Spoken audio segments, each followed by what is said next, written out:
ajili ya tukio hili muhimu la kuzindua tume hii ya wahusika katika matukio ya ghasia za wakati na baada ya uchaguzi.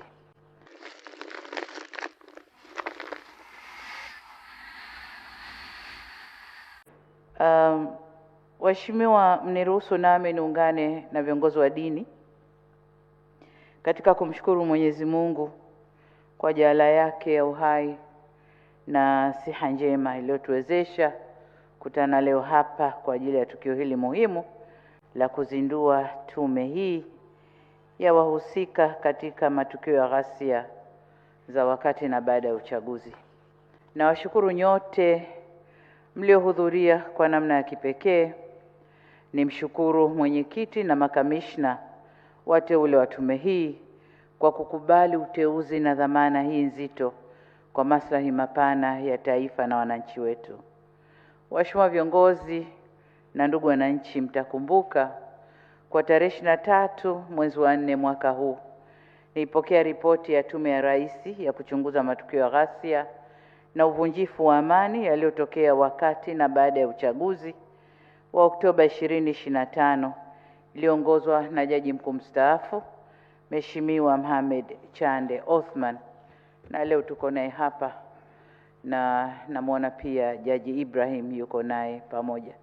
Wote walikuwa katika tume hiyo. Tume ile pamoja na masuala mengine ilipendekeza kufanyika kwa uchunguzi wa kina kubaini wahusika wa matukio hayo ili hatua mwafaka za uwajibikaji ziweze kuchukuliwa. Ni kwa msingi huo na kwa kuzingatia mamlaka niliyopewa chini ya sheria ya tume ya uchunguzi sura ya 32 niliunda tume hii itakayoongozwa na Mheshimiwa Shaban Ali Lila, ikiwa na jumla ya makamishna 6 ambao wawili kama ilivyotambulishwa wametoka, mmoja Uganda, Jaji Barishaki Shebrion, na mwingine ametoka Namibia, Justice Petros na Masebo. Tumeamua kuwashirikisha wenzetu ili kupata muono mpana, na kwamba tume hii inakwenda kuingia kwa undani zaidi kutafuta nani hasa waliochochea, waliohusika, waliotoa fedha ili mambo yale yatokee ndani ya nchi yetu. Sasa tumeona tushirikishe wenzetu, mmoja kutoka Afrika Mashariki na mwingine kutoka nchi za SADC, na ndio hawa wawili.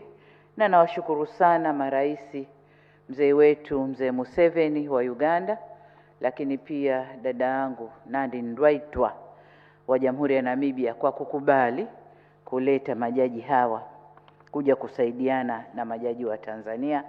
Tunashukuru sana. Kipekee nawashukuru sana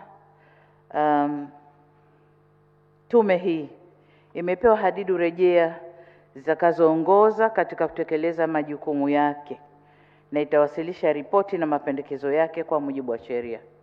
Na ni imani yangu kwamba majaji hawa watakwenda kutumia taaluma, uzoefu na viapo vyao kutekeleza kazi hii kwa weledi, umakini na uadilifu mkubwa.